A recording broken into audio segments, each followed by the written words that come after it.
lagi di channel Tiusan Anda.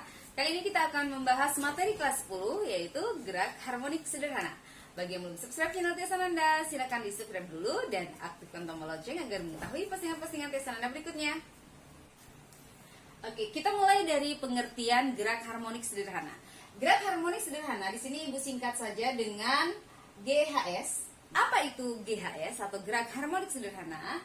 Gerak harmonik sederhana adalah gerak benda berosilasi secara periodik. Nah, apa itu osilasi? Osilasi itu nama lain dari getaran. Nah, apa itu getaran? Getaran adalah gerak bolak-balik suatu benda melalui titik kesetimbangan. Suatu benda bisa melakukan osilasi atau getaran harmonik sederhana itu apabila syaratnya adalah adanya gaya pemulih. Apa itu gaya pemulih? Gaya pemulih di sini Ibu lambangkan dengan F, P, gaya pemulih. Gaya pemulih itu adalah gaya yang arahnya selalu menuju ke titik kesetimbangan, tetapi selalu berlawanan arah dengan arah simpangan. Contoh daripada gerak harmonik sederhana adalah gerak pada bandul atau gerak pada pegas. Kita gambarkan. Yang pertama adalah bandul. Misalkan Ibu gambarkan sebuah bandul yang diikat dengan tali seperti ini. Nah, yang mana disebut titik kesetimbangan? Titik kesetimbangan adalah titik di mana benda belum bergerak atau benda di saat benda masih diam, belum bergerak. Jadi, kalau Ibu gambarkan ini adalah disebut dengan titik kesetimbangan. Saat bandul ini Ibu berikan simpangan, Ibu tarik ke atas, misalnya ke kanan, Ibu tarik ke kanan, jadi di sini Ibu tarik ke kanan seperti ini, maka akan menimbulkan adanya gaya pemulih. Seperti yang dijelaskan tadi, gaya pemulih adalah gaya yang arahnya selalu menuju ke titik kesetimbangan dan selalu berlawanan arah dengan arah simpangan. Jadi saat bandul ini Ibu tarik, Ibu berikan simpangannya ke kanan, tentunya arah gaya pemulih adalah ke kiri, selalu berlawanan arah dengan simpangan. Jadi arah gaya pemulihnya akan ke sini. Ini Ibu tulis dengan FP. Jadi setelah Ibu berikan simpangan, kemudian simpangan ini Ibu lepaskan, maka bandul ini akan bergetar harmonis sederhana. Dia akan melakukan GHS, gerak harmonik sederhana. Jadi bandul ini akan bergerak. Kalau Ibu misalkan ini adalah titik A, ini adalah titik B, maka dia juga akan ke titik ini kita sebut dengan titik C, secara periodik. Bergetarnya secara periodik. Jadi dari B ke A, ke C, ke A, ke B, dan seterusnya sampai bandul ini berhenti. Nah, yang mana disebut dengan satu getaran pada bandul? Satu getaran itu, jadi apabila bandul itu kalau kita mulai dari titik A, berakhir di A. Berarti kalau dari A, dia akan ke B, ke A, ke C, berakhir di A. Kalau A ke B ke A saja, itu baru setengah getaran. Yang disebut satu getaran adalah A ke B ke A ke C ke A, satu getaran. Kalau kita mulai misalkan dari titik B, maka dia juga pasti di sini akan berakhir di B. B ke A, ke C, ke A lagi, dan berakhir di B. Kalau kita mulai dari titik C, juga akan berakhir di titik C, C ke A, ke B, ke A lagi, dan ke C. Itu disebut dengan satu getaran kalau pada bandul. Contoh yang kedua adalah pegas. Misalkan Ibu menggambarkan pegas seperti ini. Sebuah pegas digantungkan beban. Dia masih dalam kondisi diam, berarti dia masih berada dalam titik kesetimbangan. Jadi ini yang merah ini Ibu sudah tulis, dia berada pada titik kesetimbangan. Jadi titik A ini adalah titik kesetimbangan. Kemudian pegas ini Ibu tarik turun, Ibu berikan dia simpangan, sampailah dia di titik B, Ibu misalkan.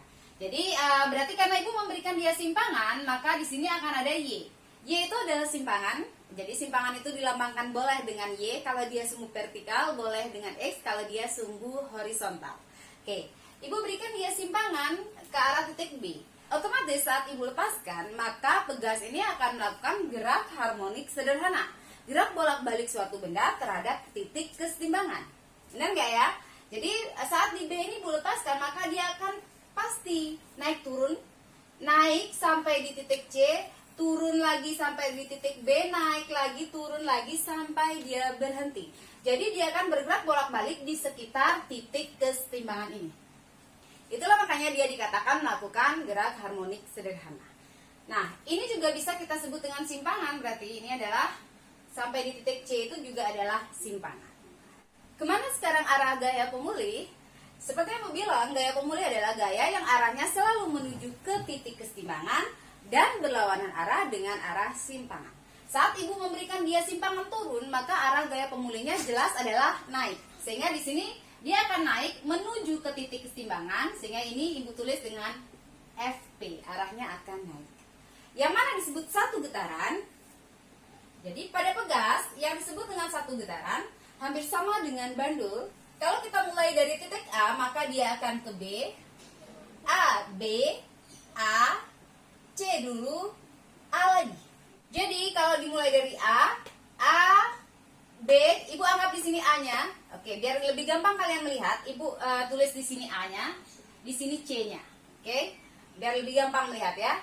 Kalau ibu mulai dari A, berarti A, B, A, C, A. Bisa dipahami sekarang ya? Kalau sekarang ibu mulai dari B, berarti kalau mulai dari B, B akan ke A, kemudian ke C, ke A lagi, ke B lagi. Kalau ibu mulai dari C, berarti dari sini, dia turun dulu, berarti C ke A, ke B, ke A, ke C. Besaran-besaran pada gerak harmonik sederhana. Yang pertama itu adalah simpangan. Dari tadi kita sudah membahas tentang simpangan. Apa itu simpangan? Simpangan adalah jarak menyimpangnya suatu benda dari titik kesetimbangan ketika benda berisolasi atau benda itu bergetar. Simpangan tadi ibu sudah bilang bisa dilambangkan dengan Y dan bisa dilambangkan dengan X. Kalau benda bergetar pada sumbu vertikal, maka kita lambangkan dengan Y. Kalau benda bergetar pada sumbu horizontal, maka kita lambangkan dengan X. Simpangan pada gerak harmonik sederhana memiliki rumus umum. Ini bisa kalian hafalkan. Y sama dengan A sin omega T. Nah, apa itu A? Kalau kita ibu gambarkan sebuah bandul masih diam, kemudian ibu berikan simpangan, misalkan ibu tarik dia, ini adalah titik terjauhnya. Jadi ini adalah titik terjauh ibu simpangkan. Simpangan di titik terjauh itulah yang dikenal dengan istilah A atau amplitudo. Jadi ibu langsung jelaskan rumusnya di sini. Yang nomor 2, besaran yang harus kalian ingat itu adalah amplitudo. Seperti yang ibu tulis tadi, lambangnya adalah A besar. Amplitudo itu adalah simpangan maksimum atau simpangan terbesar. Di saat ibu simpangan dia terjauh, itulah yang disebut dengan amplitudo. Kemudian Y tadi adalah simpangan. Apa satuan dari simpangan? Karena simpangan itu adalah jarak. Jarak menyimpangnya suatu benda, jarak berarti simpangan itu satuannya adalah meter. Tetapi hati-hati, banyak soal nanti meminta satuannya dalam sentimeter. Kalian tinggal menyesuaikan dengan soal. Oke, amplitudo itu juga karena dia adalah jarak juga, maka A itu satuannya itu nanti juga adalah meter. Nah, omega ini apa? Omega ini adalah kecepatan sudut, nanti ibu akan bahas di belakang. Kemudian T ini adalah jelas, ini adalah waktu. Jadi ini adalah waktu, satuan waktu itu adalah sekon. Besaran yang ketiga yang harus kalian ingat pada GHS itu adalah frekuensi dan periode. Ibu bahas dulu yang frekuensi. Frekuensi adalah banyak getaran tiap satu satuan waktu. Kalau kita tulis, frekuensi itu dilambangkan dengan F. F-nya adalah F kecil. F besar itu adalah gaya. Berarti kalau kita tulis rumus sesuai pengertian, frekuensi F adalah berarti banyak getaran. Banyak getaran itu dilambangkan dengan N kecil tiap satu satuan waktu, berarti tiap T, tiap satu satuan waktu. Sehingga dirumuskan F sama dengan N per T. Dengan N ini adalah banyak getaran. Banyak getaran itu tidak bersatuan. Biasanya di soal akan dijelaskan 5 getaran atau 5 gelombang. Jadi dia tidak bersatuan. Kemudian T ini itu adalah waktu. Satuan waktu itu jelas adalah sekon. F ini adalah tadi kita bahas itu adalah frekuensi. Satuan frekuensi berarti karena N ini tidak memiliki satuan, kita anggap satuannya 1. Berarti 1 dibagi satuan T itu adalah sekon, berarti sepersekon. Nah, untuk menghormati penemunya, sepersekon ini sering dikenal dengan istilah Hess, sesuai dengan nama penemunya. Kalian sering menulis juga dengan Haset. Kalian baca dengan Hess. Nomor 4, periode. Jadi kalau sudah membahas tentang frekuensi, kita pasti akan membahas tentang periode. Apa itu periode? Jadi periode adalah waktu untuk melakukan satu getaran. Periode itu dilambangkan dengan T. T-nya di sini adalah T besar. Hati-hati dengan T kecil. T kecil itu adalah waktu. Berarti kalau kita tulis secara rumus fisika, periode T adalah waktu, berarti T, untuk melakukan getaran. Berarti ditulis dengan T besar sama dengan T kecil dibagi N. Dengan T kecil ini adalah waktu, satuan waktu tadi adalah sekon, N ini adalah banyak getaran itu tidak bersatuan atau kita tulis dengan 1, T besar itu adalah periode. Berarti apa satuan periode? Sekon dibagi 1, berarti satuan periode adalah sekon, sama dengan satuan waktu. Kemudian kita lihat hubungan antara frekuensi dengan periode. Frekuensi rumusnya adalah N per T. Periode rumusnya adalah T per N. Apa artinya? Artinya antara frekuensi dengan periode berbanding terbalik. Berarti dari sinilah kemudian menghasilkan rumus bahwa frekuensi berbanding terbalik dengan periode atau ditulis F sama dengan seperti, atau periode berbanding terbalik dengan frekuensi atau ditulis T sama dengan seper F. Nah, yang kelima besaran yang harus kalian ingat itu adalah kecepatan sudut. Tadi saat membahas tentang simpangan, Ibu sudah membahas tentang omega yang di awal tersebut. Jadi Ibu, rumus simpangan tadi adalah Y sama dengan A sin omega T. Ya, ini besaran pertama yang kita bahas. Rumus umum ini harus kalian ingat terus. Mana yang disebut kecepatan sudut? Yang disebut kecepatan sudut ini adalah omega. Ini bukan W, tapi seperti W, tapi agak melengkung. Ini kalian baca, biar tidak salah, ini dibaca dengan omega. Jangan membaca dengan W. Apa itu kecepatan sudut? Kecepatan sudut itu sering dikenal dengan istilah frekuensi sudut. Kecepatan sudut ini juga sering disebut dengan kecepatan anguler atau kecepatan rotasi. Jadi banyak istilah, ini sering dikenal dengan istilah kecepatan anguler. Bagaimana rumus kecepatan sudut? Bagaimana rumus omega? Omega, kenapa Ibu jelaskan di belakang setelah frekuensi dan periode? Karena omega ada hubungannya dengan frekuensi dan periode. Rumusnya itu adalah omega sama dengan 2pi F. 2pi dikali frekuensi. Atau kalau kita mau memakai rumus periode, berarti omega sama dengan 2pi. Kalau frekuensinya dikali, ingat frekuensi dan periode berbanding terbalik, maka periode akan menjadi dibagi periode. Ingat, omega inilah yang disebut dengan istilah kecepatan sudut. Satuan kecepatan sudut nanti adalah radian rad per sekon atau radian per sekon. Setelah ada kecepatan sudut, di sini kita akan membahas juga tentang kecepatan. Kecepatan di sini adalah kecepatan linier. Kalau kita sudah membahas tentang jarak, maka pasti ada kecepatan, kemudian pasti ada percepatan sesuai dengan GLB, GLBB. Ya, jaraknya pada gerak harmonik sederhana itu adalah simpangan tadi. Simpangan itu adalah jarak. Berarti kecepatan itu kita sudah pelajari saat membahas tentang GLB, GLBB. Kecepatan atau V itu adalah turunan dari jarak terhadap waktu. Jadi diferensial dari jarak terhadap waktu, sehingga bisa kita tulis dy per dt. Sudah pernah kita bahas saat kita membahas tentang GLB dan GLBB. Tetapi di sini jaraknya kita tulis dengan y. Mungkin saat GLB, GLBB kalian menyebut jarak itu dengan s, r, x, atau y juga. Berarti ini kita tulis d per dt dari persamaan y. Y itu ya ini yang kita tulis tadi. A sin omega t. Yang ada unsur t kita turunkan. Seperti itu namanya d per dt. Berarti v sama dengan omega t kalau diturunkan itu adalah omega kali tetap a kali turunan sin itu adalah cos. Jadi ini cos omega T. Sehingga V-nya ini akan mendapatkan A omega cos omega T. Ini hasil turunannya. Kalian bisa belajar lagi masalah turunan, apalagi ini ada trigonometrinya pada pelajaran matematika. Setelah membahas tentang kecepatan, kita pasti akan membahas tentang percepatan. Percepatan itu dilambangkan dengan A. Apa itu percepatan? Percepatan itu adalah turunan kecepatan atau dv terhadap waktu. dv per dt. Berarti kita tulis d per dt dari persamaan v.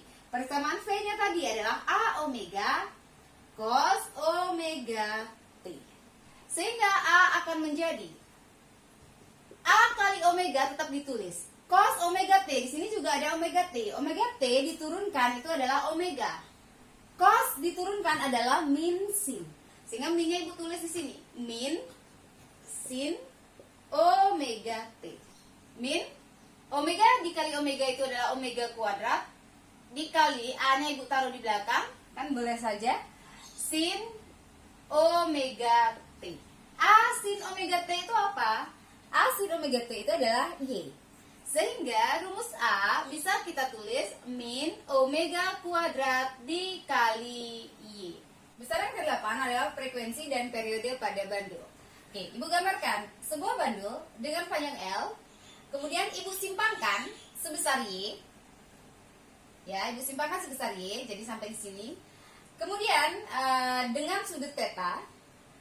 Kemudian pada bandul ini akan bekerja gaya berat yang pasti W. W itu adalah M kali G.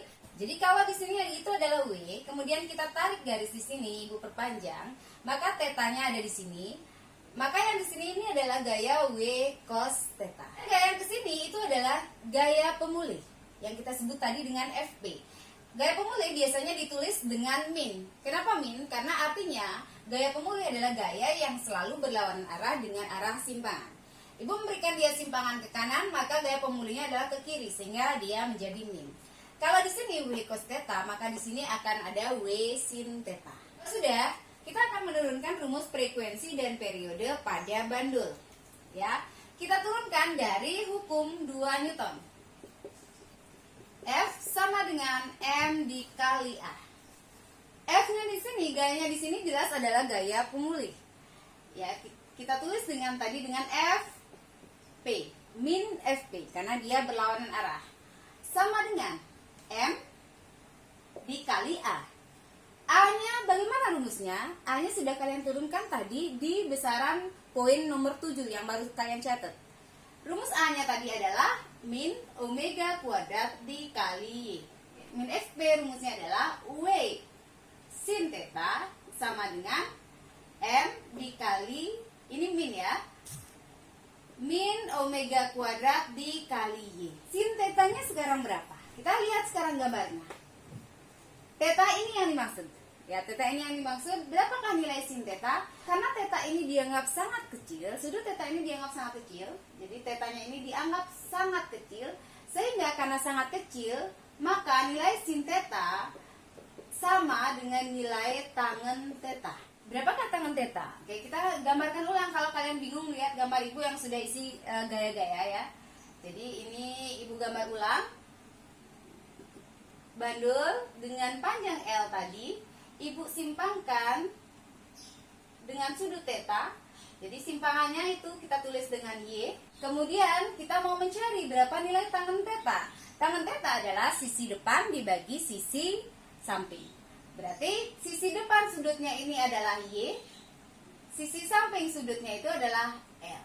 Sehingga tangen tetanya itu adalah Y per L. Kalau sudah ketemu nilai tangen theta, berarti di sini sudah bisa kita uraikan lagi. Min W itu rumusnya kan M kali G. Min M kali G dikali sin theta. Ingat sin theta sama dengan tangen theta sama dengan Y per L. Sama dengan, min ini boleh ibu taruh di depan ya. Min M dikali omega kuadrat dikali Y. Nah, yang mana bisa kita mudahkan sekarang?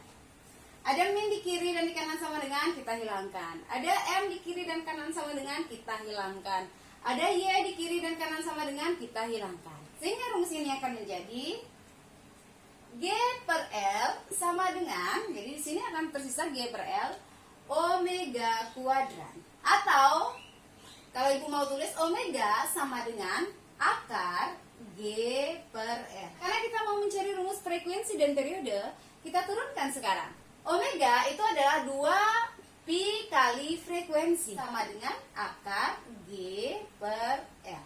Berarti frekuensinya sama dengan 2pi kita bawa ke kanan. Semula perkalian dia akan menjadi pembagian.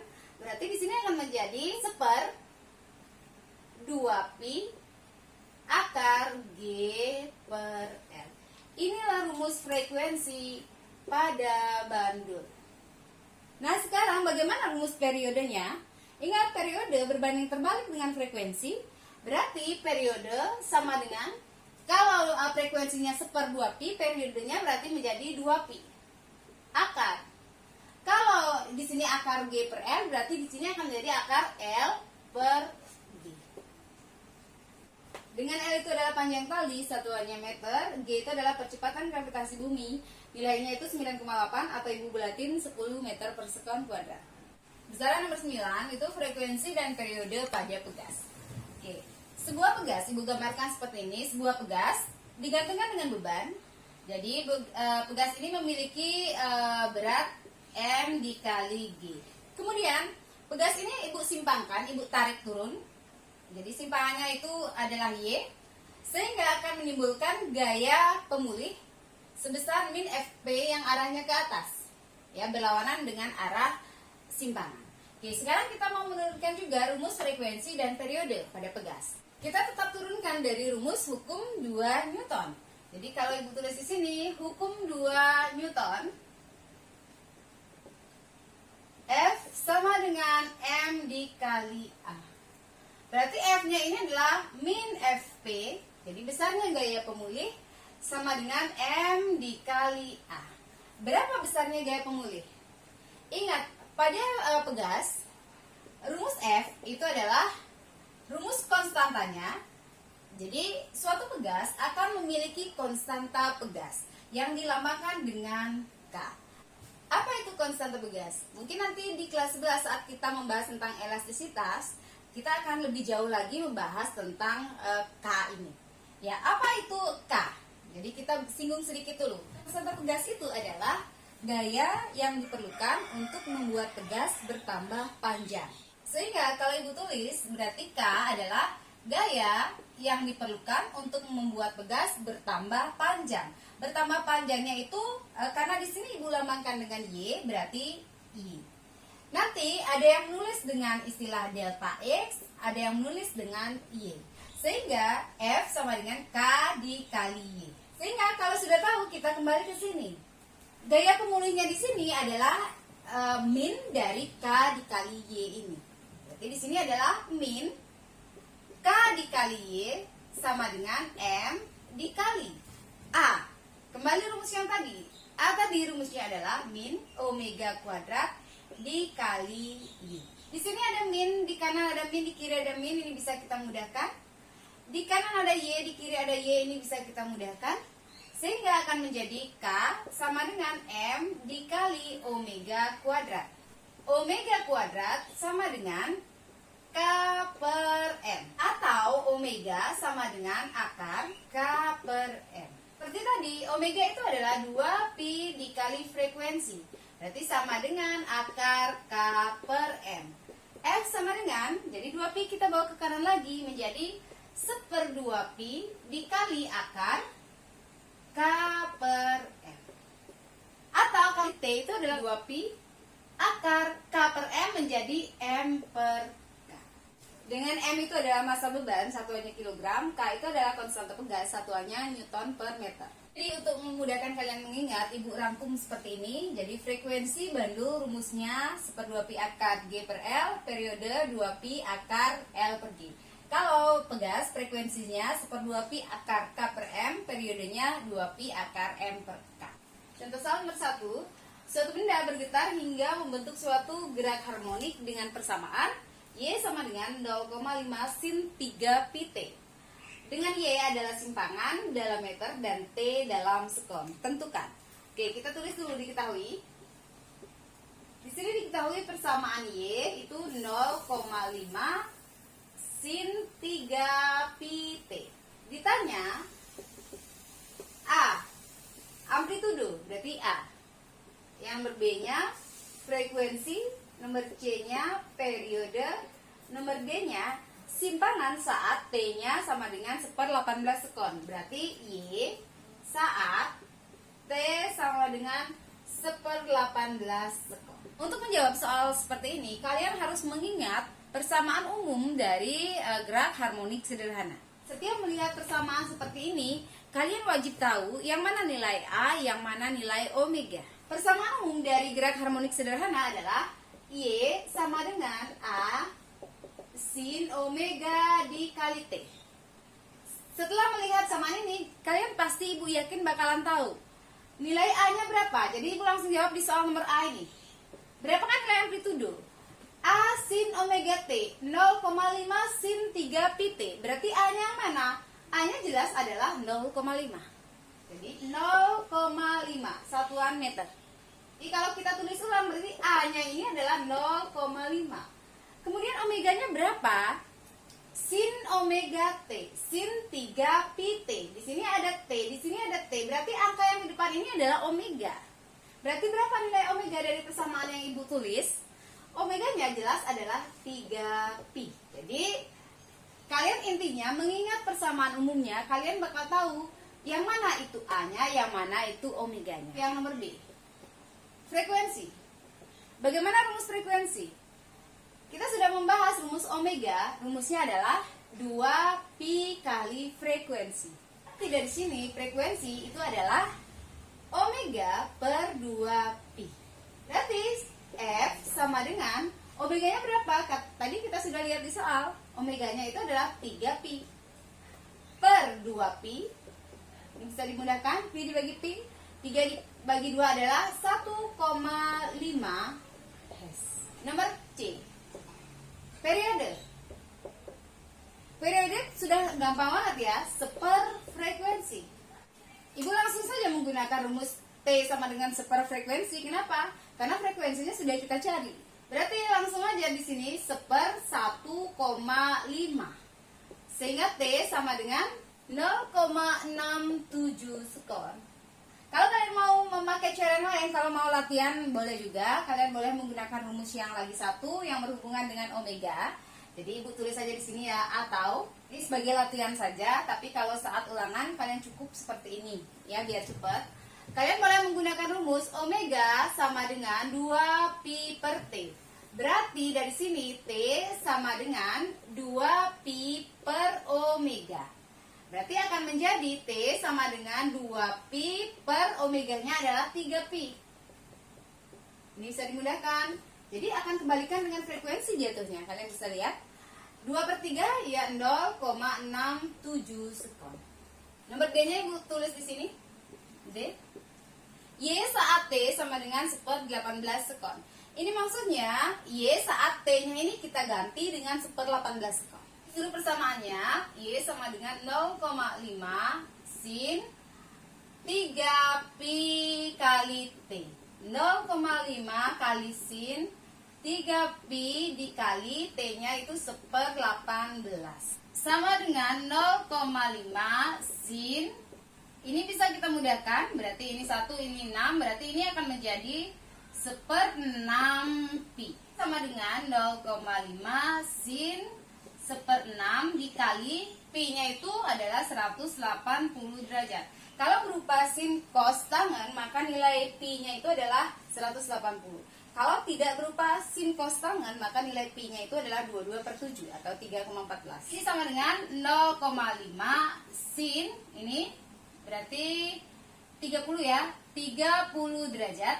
Sin 30 adalah 0,5, berarti ibu tulis 0,5 dikali 0,5. Nilai Y sama dengan 0,25 meter.